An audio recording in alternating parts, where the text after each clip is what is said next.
Okay, so what we're going to do here is we're going to address what do judges look for in a DCI sanctioned tournament when it comes to alters. So this is not just a question or a tip or tidbit or a trick for those of you who are doing alters. This could also be applied to people who just want to know if they have alters in their deck or they're thinking about getting them, what the official or unofficial guideline is for altering when it comes to judges and DCI sanctioned tournaments. Now, there is no official a guideline as far as I know when it comes to alters. The unofficial, if you ask around, a lot of people will tell you, and what I've learned in my experience, I've been doing alters full time for a few years now, and it's always whenever someone asks, the name and mana cost cannot be messed with. They cannot be changed. If you turn Treasure Cruise into Treasure Brews, it's silly, it's fun, it's unique, but they will probably hit you for that because the name is messed with. They don't want the name messed with, and they don't want the mana cost messed with. And that seems like a fairly obvious reason. If you're making your Emrakul that costs 15 suddenly costs 1 because you altered the mana cost, well, that's probably not going to go over so well. So you want to keep the name the same, you want to keep the mana cost the same. As you can see in this example, I just did the border, which is this is normally what I do. In about 90% of my alters, I go over the border and I just extend the art out, and that's about it. But something that you can do, and I will do every once in a while, you can also go over the text box. There, as long as the name and mana cost are not messed with. The other one is the original art has to be recognizable. But you can actually cover over the text box. You can cover over blank space in the bar on top in between the name and mana cost as long as you're not messing with it. And another thing that you'll see I do here is I also leave the set symbol, in this case cons, of Tarkir. And I also leave what the card is. I don't mess with that as well. Instant, sorcery, artifact, I leave that part there as well.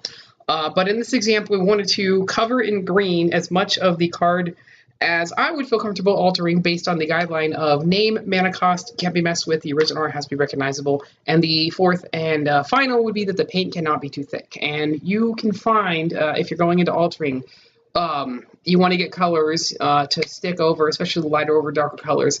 This is an issue I found at first, and I was putting on the paint too thick, and what you want to do is you want to apply watered down paint, let it dry, do another layer, do another layer, do another layer. That way it doesn't come on too thick, and it does take longer to do that, but you'll have more control over it. And if you're into color blending, you're actually going to have more control to make it overlook nicer. So you want to not apply the paint too thick.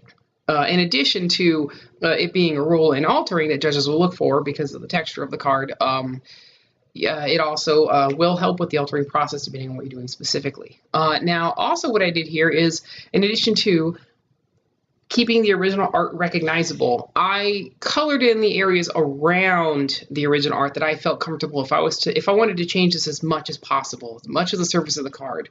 Leave the name and mana cost, do the set symbol, and sorcery, instant, artifact, enchantment, land. I leave that part alone as well because I like to leave that there, but you can cover the text box. I would feel comfortable covering the text box. I've done a few like that. And you can color the area around and probably change the area around the original art as long as the original art is recognizable enough. In this Treasure Cruise, there's a boat in the middle.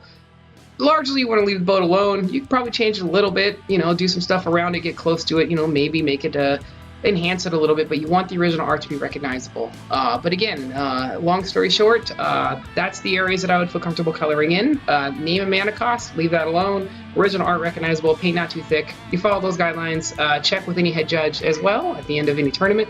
You're definitely going to want to do that. And you should largely have no issues if it helps at all. I did 30 events, 29 opens, and a Grand Prix in 2014 alone.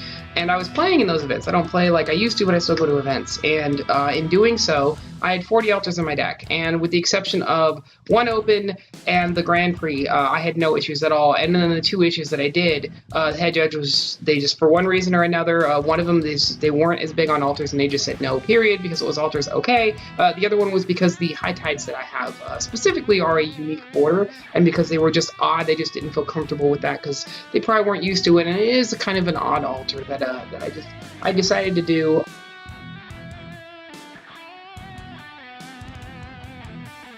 But other than that, for the most part, I've had no issues following those guidelines. And if you ask anyone around, they'll probably tell you the same thing if they've been in this long enough. And again, if you're not sure, always check with the head judge. That's why the judges are there, because the judges are, they're there, they're working, and they're enjoying it, but they want everyone to have a good time. They want you to have a good time because, well, that's the whole point of magic, is to enjoy it.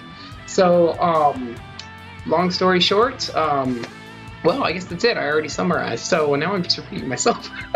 So that's it. Those are the guidelines, what you can look for. I hope it helps. Whether you're a player who's trying to get alters, considering getting alters, or you're doing alters yourself, or you've ever just wondered what the answer is to that question.